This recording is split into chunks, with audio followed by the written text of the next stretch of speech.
मैं थक हार कर काम से घर वापस जा रहा था। कार में शीशे बंद होते हुए भी जाने कहां से ठंडी ठंडी हवा अंदर आ रही थी। मैं उस सुराग को ढूंढने की कोशिश करने लगा पर नाकामयाब रहा। कड़ाके की ठंड में आधे घंटे की ड्राइव के बाद मैं घर पहुंचा। रात के 12 बज चुके थे।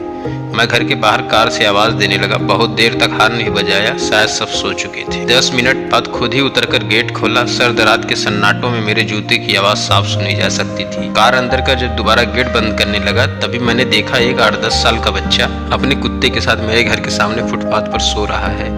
वो एक अधफटी चादर ओढ़े हुए था। उसको देखकर मैंने उसकी ठंड महसूस करने की कोशिश की तो एकदम सकपका गया।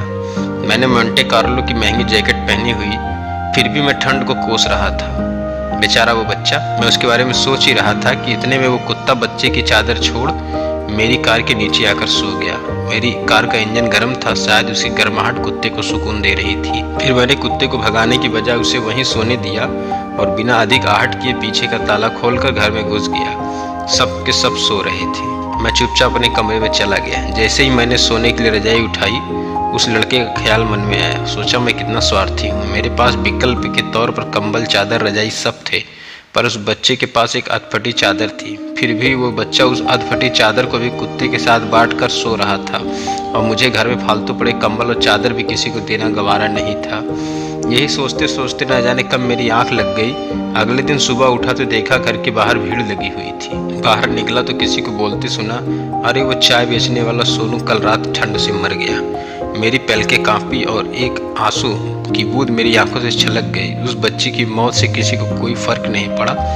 बस वो कुत्ता अपने नन्हे दोस्त के बगल में गुमसुम बैठा था, मानो उसे उठाने की कोशिश कर रहा हो। दोस्तों, ये कहानी सिर्फ एक कहानी नहीं है, आज के इंसान की सच्चाई है। मानव से अगर मानवता चली जाए तो मानव नहीं रहता, दानव बन जाता है।